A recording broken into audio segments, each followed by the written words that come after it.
Welcome to our few minutes together on the Parsha. This Shabbos we have the privilege of reading Parshas Vayeshev, which always precedes Hanukkah, and of course this Sunday night we're going to have the honor of lighting the first Hanukkah light. The main character in Parshas Vayeshev, of course, is Yosef, in his interaction with his brothers and in his interactions with his jailers and the fact that he was in the house of Potiphar, and the interaction he had with Potiphar's wife, his own self-control, and ultimately the interaction he has with the fellow prisoners. Yosef's the only one of all the Avos that is known as Yosef HaTzadik.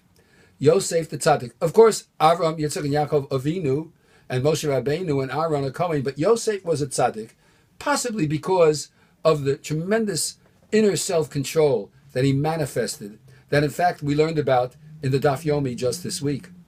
I'd like to focus on a different point about Yosef. There is a pasuk that begins Perik Lamed Tes, which tells us about Yosef's sojourn in the house of Potiphar, and it says, "Vayehi Hashem es Yosef," and Hashem was with Yosef. Vayehi ish matzliach, and he was a person who was successful. And then it says, Vayehi beves Adonov HaMitzri, and he was in the house of his master, the Egyptian.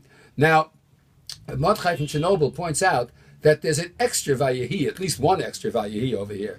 It could have said, Vayehi Hashem es Yosef, and Hashem was with Yosef, and Vayehi ish matzliach beves Adonov, and he was successful in the house of his master.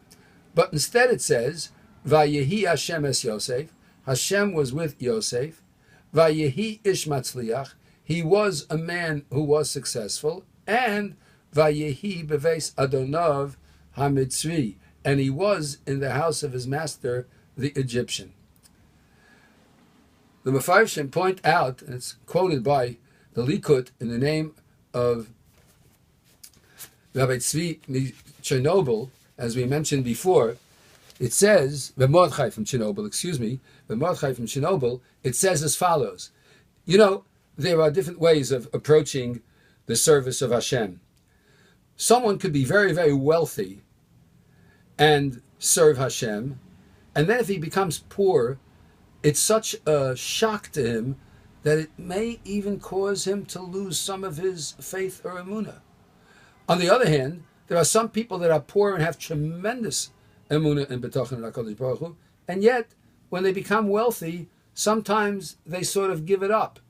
And then, there are those who, when they're poor, are so oppressed, they don't even have the luxury of expressing their faith in Hashem. But when they get a little bit wealthier, they become someone who recognizes that all the gifts that they have come from Hashem. So there's all different types, rich and poor, poor and rich. The thing about Yosef that was unique is that Vayehi Hashem es Yosef, Hashem was with Yosef, Vayehi ish matzliach, and he was with Yosef, and Yosef recognized him when he was extremely successful in the house of his father and the chosen child, so to speak. And even when Vayehi beves Adonov HaMitzri, even when he was in the house of his master, the Egyptian. There's an interesting halacha about the lighting of the Hanukkah menorah.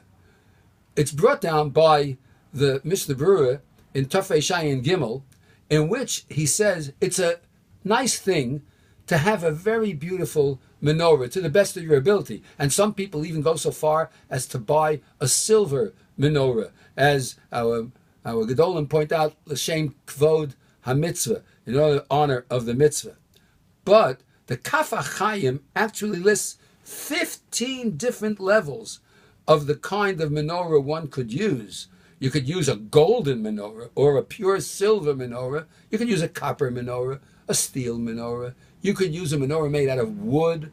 You can use a menorah made out of wood overlaid with some kind of ornamentation. You could use a menorah made out of pottery and overlaid with a glaze. You could even use, says the Kaf HaChaim, a menorah that's made from the shell of a pomegranate or from the shell of a walnut. Isn't that amazing? And do you know that over the period of times of Jewish history, there have been times where Jews have actually used nothing more than a potato to stick the candle in so that they were able to light the candle? You know what's unique about Klal Yisrael?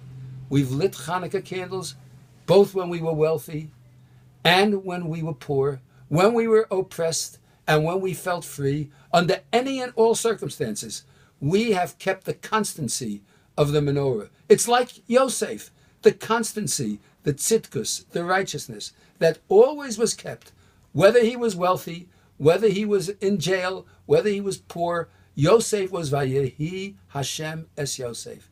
Hashem was with Yosef, and the Jewish people copy that by the Hanukkah menorah. We've copied it by buying silver menorahs and displaying the beauty and the kavod we have for the mitzvah, and in terrible times, we've even made use of a potato. I remember going back after the Yom Kippur War. I had a cousin who actually sent me a picture of a menorah that the soldiers who were still in the Sinai used to light the menorah, made out of empty bullet shells. We've been able to do that because we were Vayehi Hashem es Yosef. Hashem has always been with us. And under any and all circumstances, the Jewish people have continued to have the constancy of Yosef and the menorah. And that's why Yosef was a tzaddik. And that's why those who light the menorah are emulating the great righteousness of Yosef.